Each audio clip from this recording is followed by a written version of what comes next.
नमस्कार मेरे प्यारे साथियों, स्वागत है आप सभी का आपका अपना यूट्यूब चैनल जीटीएम क्लासेस में। दोस्तों, आज के इस वीडियो में सोशल साइंस का 30 ऑब्जेक्टिव प्रश्न आपको हम बताएंगे जो कि आपके बोर्ड एग्जाम के लिए काफ़ी महत्वपूर्ण प्रश्न है। ये सभी प्रश्न आपका परीक्षा में बार बार पूछा जाता है और 30 में से जो 15 प्रश्न होगा बाबू, आपका एग्जाम में हूबहू रहेगा, ये मेरा गारंटी है। ठीक है, इसलिए आपसे रिक्वेस्ट है कि इस वीडियो को पूरी कंसंट्रेशन के साथ देखें, एक भी प्रश्न आप स्किप ना करें। ठीक है, चलिए हम वीडियो का स्टार्ट करते हैं। देखिए आज का पहला प्रश्न, रबी की फसल किन महीनों में बोई जाती है? देखिए ऑप्शन ए में लिखा हुआ है मार्च अप्रैल, बी में लिखा है जून जुलाई, सी में लिखा है अक्टूबर नवंबर और डी में लिखा है जनवरी फरवरी। तो इसमें आपको बताना है हंस बाबू कि रबी की फसल किन महीनों में बोई जाती है। तो अक्टूबर नवंबर में बोई जाती है। ऑप्शन में सी जो होगा यहाँ पर आपका बिल्कुल राइट आंसर हो जाएगा। और जब आपसे पूछेगा कि रबी की फसल किन महीनों में काटी जाती है तो याद रखिएगा कि फरवरी और मार्च में काटी जाती है। ठीक है, चलिए अगला प्रश्न हम देख लेते हैं। दूसरा नंबर, ये प्रश्न बाबू आपके बोर्ड एग्जाम के लिए काफ़ी महत्वपूर्ण प्रश्न है। ठीक है, इसमें पूछा गया आपसे कि निम्न में कौन जीव केवल भारत में पाया जाता है? ऑप्शन ए में लिखा हुआ है मगरमच्छ, और बी में लिखा हुआ है हवेल, और सी में लिखा हुआ है कछुआ, और डी में लिखा हुआ है डॉल्फिन। तो आपको बताना है बाबू इस प्रश्न में कि निम्न में कौन जीव केवल भारत में पाया जाता है। तो डॉल्फिन जो है केवल भारत में पाया जाता है। ठीक है, ऑप्शन नंबर सी यहाँ पर हमारा बिल्कुल, डी में लिखा हुआ है डॉल्फिन, ऑप्शन नंबर डी यहाँ पर हमारा बिल्कुल राइट आंसर हो गया। ठीक है, आइए अगला प्रश्न हम देख लेते हैं। तीसरा नंबर, ये प्रश्न बाबू आपके बोर्ड एग्जाम के लिए ललन टॉप प्रश्न है, बार बार पूछा जाता है इसको। ठीक है, पूछा है कि सीमेंट उद्योग प्रमुख कच्चा माल है। ऑप्शन ए में लिखा हुआ है ग्रेनाइट, बी में लिखा हुआ है बॉक्साइट, और सी में लिखा है चूना पत्थर, और डी में लिखा हुआ है लौह अयस्क। तो इसमें आपको बताना है बाबू कि सीमेंट उद्योग का प्रमुख कच्चा माल है। तो चूना पत्थर जो है सीमेंट उद्योग का प्रमुख कच्चा माल है। ऑप्शन में सी जो होगा आपका बिल्कुल राइट आंसर हो जाएगा। आइए अगला प्रश्न हम देख लेते हैं। चौथा नंबर, इसमें आपसे पूछा गया है कि निम्नलिखित में कौन व्यवसायिक फसल नहीं है?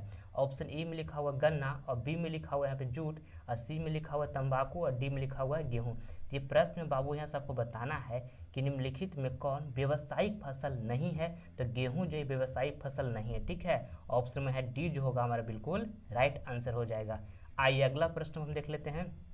पांचवा नंबर, ये प्रश्न बाबू आपके बोर्ड एग्जाम के लिए काफ़ी महत्वपूर्ण है। ठीक है, देखिए पूछा है इसमें कि पृथ्वी की सतह पर सर्वप्रथम पहुंचने वाली भूकंप तरंग है। ऑप्शन ए में लिखा हुआ है पी तरंग, बी में लिखा हुआ है एस तरंग, और देखिए सी में लिखा हुआ है एल तरंग, और डी में लिखा हुआ है टी तरंग। तो इसमें आपको क्या बताना है बाबू कि पृथ्वी की सतह पर सर्वप्रथम पहुंचने वाली भूकंप तरंग है तो पी तरंग है। ठीक है, ऑप्शन नंबर ए जो होगा हमारे यहाँ पर बिल्कुल राइट आंसर हो जाएगा। आइए अगला प्रश्न हम देख लेते हैं। छठा नंबर, निम्न में कौन सी एक लोकतांत्रिक व्यवस्था के अनुरूप नहीं है? देखिए ऑप्शन ए में लिखा है बाबू कानून के समक्ष समानता, बी में लिखा हुआ है स्वतंत्र एवं निष्पक्ष चुनाव, देखिए सी में लिखा हुआ है बहुसंख्यकों का शासन, यहाँ डी में लिखा हुआ है उत्तरदायी शासन व्यवस्था। तो इसमें आपको यहाँ से बताना है कि निम्न में से कौन सी एक बात लोकतांत्रिक व्यवस्थाओं के अनुरूप नहीं है। तो जो बहुसंख्यकों का शासन है ये नहीं है। ठीक है, ऑप्शन में है सी जो होगा बाबू हमारा बिल्कुल राइट आंसर हो जाएगा, ऑप्शन नंबर सी। आइए अगला प्रश्न हम देख लेते हैं। सातवां नंबर, क्षेत्रवाद की भावना का एक कुपरिणाम है। ऑप्शन ए में लिखा है बाबू कि अपने क्षेत्र से लगाव, बी में लिखा हुआ है राष्ट्रीय हित, और सी में लिखा हुआ है अलगाववाद, यहाँ पे डी में लिखा हुआ है राष्ट्रीय एकता। तो इसमें आपको यहाँ से बताना है कि क्षेत्रवाद की भावना का एक कुपरिणाम है तो हमारा अलगाववाद है। ठीक है, ऑप्शन में है जो डी सी होगा जो हमारा बिल्कुल राइट आंसर हो जाएगा, ऑप्शन नंबर सी। आइए अगला प्रश्न हम देख लेते हैं। आठवां नंबर, स्वर्णिम चतुर्भुज संबंधित है। देखिए ऑप्शन ए में लिखा हुआ है वो रेलवे से, बी में लिखा है सड़क मार्ग से, और सी में लिखा हुआ है जल मार्ग से, और डी में लिखा है वायु मार्ग से। तो इसमें आपको बताना है बाबू कि स्वर्णिम चतुर्भुज संबंधित है तो सड़क मार्ग से संबंधित है। ऑप्शन में बी जो होगा यहाँ पर बिल्कुल करेक्ट आंसर हो जाएगा। आइए अगला प्रश्न हम देख लेते हैं। अगला प्रश्न हमारा चौथा नंबर 9 नंबर है बाबू। इसमें आपसे पूछा गया है कि राउरकेला लौह इस्पात उद्योग है। ऑप्शन ए में लिखा है झारखंड में, और बी में लिखा है उड़ीसा में, और सी में लिखा है मध्य प्रदेश में, और डी में लिखा है पश्चिम बंगाल में। तो इसमें आपको यहाँ से बताना है बाबू कि राउरकेला लौह इस्पात उद्योग है तो कहाँ उड़ीसा में है। ठीक है, ऑप्शन में है जो बी होगा हमारा बिल्कुल राइट आंसर हो जाएगा। आइए अगला प्रश्न हम देख लेते हैं।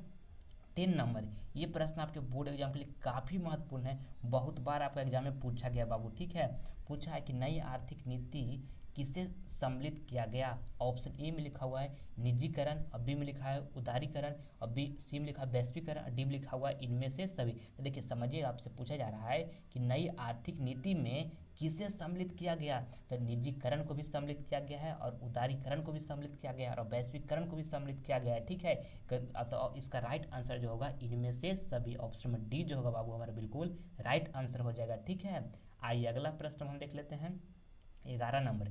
इसमें पूछा गया आपसे कि निम्न में कौन भूकंप का सर्वाधिक संवेदनशील नगर है। ऑप्शन ए में लिखा है रांची, और बी में लिखा है हैदराबाद, और सी में लिखा है चेन्नई, और डी में लिखा है देहरादून। तो इसमें आपको यहाँ से बताना है बाबू कि निम्न में कौन भूकंप का सर्वाधिक संवेदनशील नगर है। तो देहरादून है। ठीक है, ऑप्शन में है डी जो होगा हमारा बिल्कुल राइट आंसर हो जाएगा। सारा प्रश्न काफ़ी महत्वपूर्ण है, एक भी प्रश्न को आप स्किप नहीं कीजिएगा, सारे प्रश्न को आप अच्छे तरीके से देखते चले बाबू।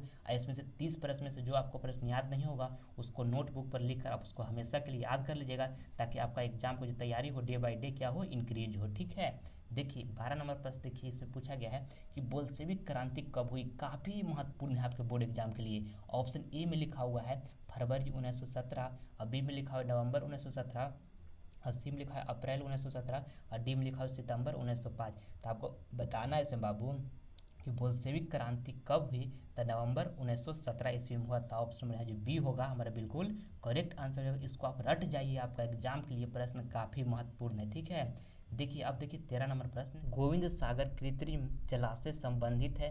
ऑप्शन ए में लिखा हुआ है रिहद बांध से, बी में लिखा है हीराकुंड बांध से, सी में लिखा हुआ है भागड़ा नांगल बांध से, और डी में लिखा है नरौरा बांध से। तो इसमें आपको यहाँ से बताना है बाबू कि गोविंद सागर कृत्रिम जलाशय संबंधित है तो भांगड़ा नांगल बांध से संबंधित है। ऑप्शन में सी जो होगा हमारा बिल्कुल करेक्ट आंसर हो जाएगा। काफ़ी महत्वपूर्ण प्रश्न ये बोर्ड के आपके एग्जाम के लिए। ठीक है, देखिए इसमें पूछा गया आपसे 1871 ईस्वी में कौन सी संधि हुई। बाबू ये प्रश्न में आपको यहाँ से बताना है कि 1871 ईस्वी में कौन सी संधि हुई थी। तो फर्ट की संधि हुई थी। ठीक है, ऑप्शन में है जो सी होगा बाबू हमारा बिल्कुल राइट आंसर हो जाएगा। ठीक है, आइए अगला प्रश्न हम देख लेते हैं 15 नंबर, आयुर्वेद के जनक किन्हें कहा जाता है। तो देखिए ऑप्शन ए में लिखा है बाबू पतंजलि, और बी में लिखा है चरक, और सी में यहाँ पे लिखा हुआ है सुश्रुत, और यहाँ पे डी में लिखा है इनमें से कोई नहीं। तो इसमें आपको बताना है बाबू कि आयुर्वेद के जनक किन्हें कहा जाता है। तो चरक को कहा जाता है। ठीक है, ऑप्शन में है बी जो होगा हमारा बिल्कुल राइट आंसर हो जाएगा। और जब आपसे एग्जाम में पूछ दे कि योग के जनक किन्हें कहा जाता है, तब पतंजलि को योग के जनक कहा जाता है। ये भी आपको साथ में याद रखना है। आइए अगला प्रश्न हम देख लेते हैं 16 नंबर। ये प्रश्न आपके बोर्ड एग्जाम के लिए काफ़ी महत्वपूर्ण है। इसमें पूछा गया है कि भारत के राष्ट्रीय आय की गणना कौन करता है। ऑप्शन ए में लिखा हुआ वित्त विभाग, यहाँ पर बी में लिखा है रिजर्व बैंक ऑफ इंडिया, और यहाँ पर सी में लिखा हुआ केंद्रीय सांख्यिकी संगठन, और डी में लिखा है राष्ट्रीय विकास परिषद। तो ये प्रश्न में आपको यहाँ से बताना है बाबू कि भारत के राष्ट्रीय आय की गणना कौन करता है। तो केंद्रीय सांख्यिकी संगठन करता है। ऑप्शन में सी जो होगा आपका यहाँ पर बिल्कुल राइट आंसर हो जाएगा। आइए अगला प्रश्न हम देख लेते हैं 17 नंबर। इसमें आपसे पूछा गया है कि निम्न में कौन लोहा युक्त खनिज का उदाहरण है। काफ़ी महत्वपूर्ण प्रश्न है आपके बोर्ड एग्जाम के लिए। ऑप्शन ए में लिखा है बॉक्साइट, बी में लिखा है अभ्रक, सी में लिखा है मैग्नेटाइट, यहाँ पे डी में लिखा है चूना पत्थर। तो ये प्रश्न में आपको यहाँ से बताना है बाबू कि निम्न में से कौन लोहा युक्त खनिज का उदाहरण है। तो मैग्नेटाइट है। ठीक है, ऑप्शन में है सी जो होगा आपका बिल्कुल करेक्ट आंसर हो जाएगा। आइए अगला प्रश्न हम देख लेते हैं 18 नंबर, ऑपरेशन फ्लड किससे संबंधित है। देखिए ऑप्शन ए में लिखा हुआ है बाढ़ नियंत्रण, बी में लिखा हुआ है डेयरी विकास, यहाँ पे सी में लिखा हुआ है बांध का रख रखाव। तो इसमें आपको डी में लिखा हुआ इनमें से कोई नहीं। तो इसमें आपको बताना है बाबू कि ऑपरेशन फ्लड किससे संबंधित है। तो डेयरी विकास से संबंधित है। ठीक है, ऑप्शन में बी जो होगा यहाँ पर हमारा बिल्कुल राइट आंसर हो जाएगा। देखिए ये भी आपको याद रखना है कि ऑपरेशन फ्लड को ही हम श्वेत क्रांति के नाम से भी जानते हैं। ये आपको ध्यान में रखना है। ठीक है, अगर जो आपसे पूछ देगा कि श्वेत क्रांति किससे संबंधित है, तो डेयरी विकास ही होगा। ठीक है, क्योंकि ऑपरेशन फ्लड को ही हम श्वेत क्रांति के नाम से भी जानते हैं। ये आपको याद रखना है। ठीक है, आइए देखते हैं अगला प्रश्न 19 नंबर।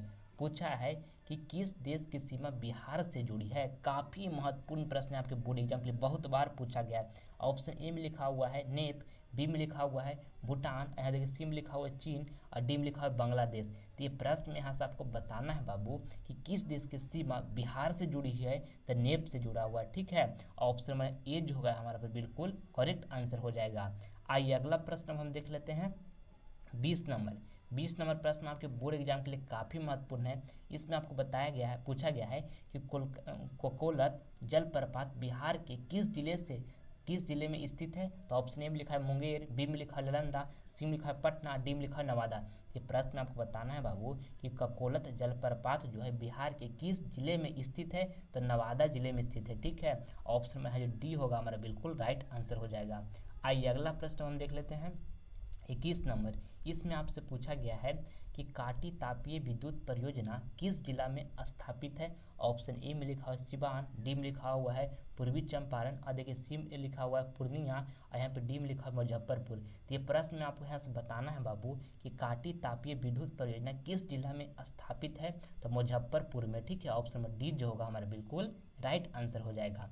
आइए अगला प्रश्न हम देख लेते हैं 22 नंबर। पंजाब में भूमि निम्नीकरण का मुख्य कारण है।